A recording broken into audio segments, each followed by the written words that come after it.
This is Pamela Riemenschneider. I'm the retail editor for Blue Book Services, and this is the Produce Reporter Week in Review. Greg, we're back in the office in disparate states, but this week we both attended the IFPA's virtual town hall because, frankly, it was great. A lot of cool Very stuff. good info. Well, we also have to acknowledge Happy National Fruits and Veggies Month that just started. So, My new shirt's down there. I got a new one. They sent me a new one. Dang it. You didn't tell me we got to coordinate the props. wow, you didn't realize that it's a special occasion if I'm wearing purple. No kidding. All right, back to the town hall. It was about technology and retail, and there were a lot of interesting points. I I had several that I picked out and then I put in our story. Which are the ones that stood out to you? Well, just little data points are what stood out to me where I want to like dig into this further. One of them is what people are buying online more often than what they're buying in store. And two of them stuck out particularly as watermelons and berries. And I really wanted like talk to online shoppers about why they buy berries online and don't buy watermelons. But it kind of, as I'm like piecing it out, saying it out loud, it does kind of make sense because let's talk about what a berry is when you how you buy it at the store. It is the OG original like unit price thing. And it's very easy, seamless, and retailers would promote berries online and put them forward to consumers more often online than they would a watermelon. Why wouldn't you want to buy a watermelon online? I don't know. What's I don't know. Does this seem like a big pain in the ass to deliver to someone's house? it does kind of. And it is the epitome of subjective picking. That is one of the things where, and the data point that goes along with that was that they're finding that younger consumers are less concerned about that. I have to pick my own produce. Only I know exactly the way I want it.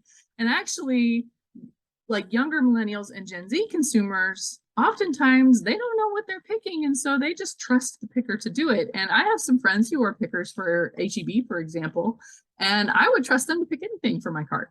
They're Um, professionals. If they're millennials, are they geriatric millennials? yes, a little closer to my age than to the Gen Z crowd. But I feel like we have reached maturity in online shopping where the folks that are generally picking your groceries are either staffers. The friends that I know that pick for HEB are HEB staffers. And they do a great job doing it. And it's no longer this like make a few bucks, don't know what I'm doing, throw everything in a cart kind of gig economy stereotype that it was before.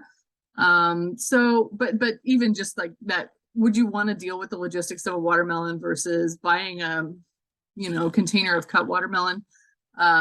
It that was really interesting to me. And then the fact that people are less sensitive, especially as you go by age, to who's picking their produce. We're reaching the point where that's going to be a moot point. Well, another of the panelists mentioned the labor point, and in their stores that they want their associates to be as much consumer facing as possible and take them out of the back end and transactional things because their associates are talented and knowledgeable and they can help consumers and they can help them pick stuff and point them out in the right direction. And that's a good use of their time as opposed to doing some of the menial and repetitive steps that hopefully the industry gets better at automating.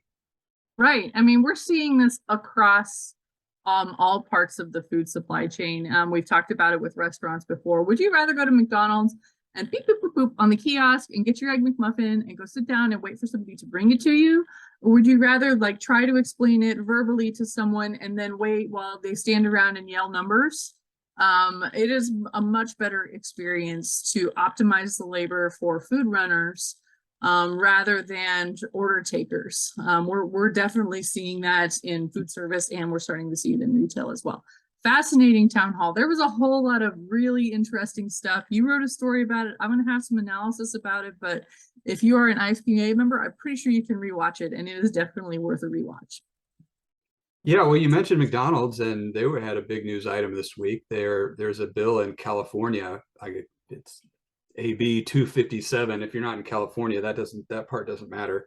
But the gist of it is that they will require higher minimum wage for stores and groups that have more employees. And the CEO of Walmart wrote an open letter CEO of criticizing. McDonald's. Oh, sorry. And the CEO of McDonald's wrote an open letter talking about how it's going to penalize these bigger companies. And it's just another example of something that seems like it might be a good idea, and then the results are going to be it's going to be horrible. I mean, there's a couple easy results you can see if this passes. One, some of these bigger groups could pull out of the state, or they could ramp up automation and just do away with a lot of the employees. I mean, those are two obvious business examples that we've seen across many industries, and that's the way that that would look like. And even the CEO said they're not against higher wages, especially for people in consumer facing and more skilled places. But um, it's just I mean, you see it so often out of California, unfortunately. Yeah, and one of his other points was that this is actually, it's aimed at big businesses, but it could hurt small businesses just by default because a lot of the smaller businesses are franchise owners.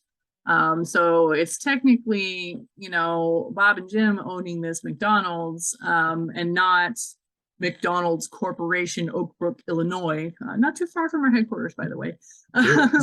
Yeah, but he brought up some interesting points, and it was not it didn't pull back on a lot of points. So we went ahead and ran with that letter, and it's definitely worth a read. Well, speaking of labor, it is actually Labor Day weekend coming up, and Category Partners had some research that is showing that, I mean, zero surprise. This is the theme of 2022 is everything's costing more, including produce and including watermelons. Watermelons 20% higher than they were a year ago. That's a Don't lot. make me get that watermelon out again. Right? You get a good deal on it. You got a Aldi, didn't you?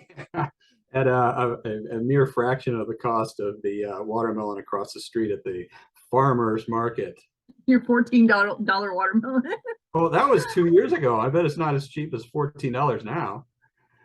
But the category partners pointed out a lot of items in the fresh department, especially things that we think of from the Labor Day holiday: watermelon, ground beef, things like that. So it goes along with the inflation thing, but I think what we're going to see, and this goes along with the Rabobank report that just came out this week, is that I feel like we're hitting the tipping point of people and the pent-up restaurant demand we've been enjoying all summer. People have been really footloose and fancy-free with restaurants, but I feel like going into the fall, people are going to start tightening their belts and tightening their budgets and eating at home.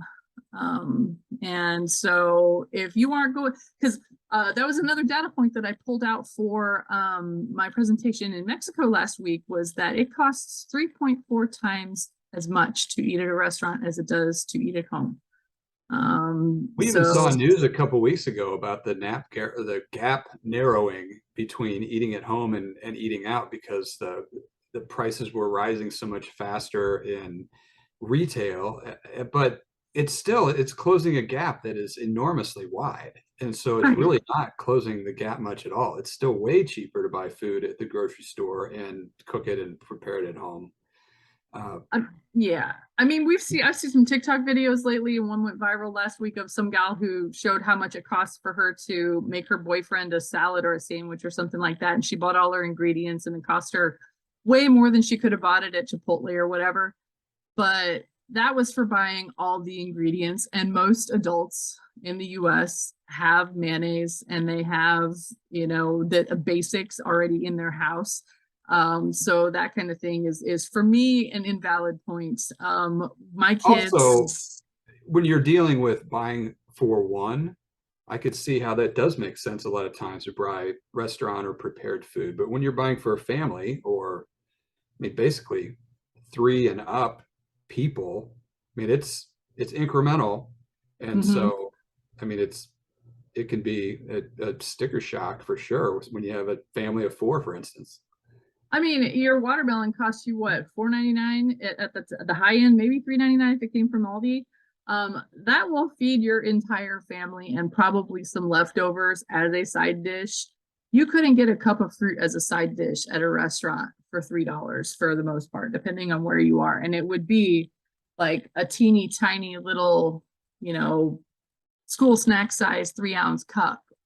So the economics of it are if you're buying for bulk at home, you're in and you are efficient with how you're using what you're buying, then it's clearly cheaper. It's 3.4 times as much to eat at a restaurant. That is a The, huge gap. the labor, so You know what? There's another video on TikTok for that. Is the lady who cuts fruit for Sobeys. She's fascinating. You can probably learn some stuff as long as you don't cut your own finger off. She's a professional. But there's so much good stuff out there, and that's something else they talked about on the town hall meeting was that 1 in 5 millennial and Gen Z shoppers is influenced by social media. They've seen something that they saw on social media that they now buy regularly, and we're starting to see lots of really good content and out there on especially on TikTok that I believe will be starting to influence consumers and how they shop. exposure to fruits and vegetables that you're not used to, that's a very good thing. And if that's how you got to learn it, that's how you learn it. I mean, if you haven't already heard the corn song, you need to hear the corn song too. Don't Have you heard it? Have you heard it? Oh, it's adorable. we're anti TikTok here. No, no, no, you gotta hear the corn song. I'm gonna put it as a link in this video. It's amazing. You can't run it because it'd be copyright infringement, right? Oh, I'm gonna embed the video. Hey, if it's embeddable, it is free game. All right, well, that's it for the Produce Reporter Weekend Review. If you are not getting the Produce Reporter newsletter, you need to go to producebluebook.com. And eat your veggies and fruit at your Labor Day barbecue. You didn't tell me about the shirts. I have the new shirt. Come on, man. We have a whole month. Okay, next week I will have my new pink shirt. Okay.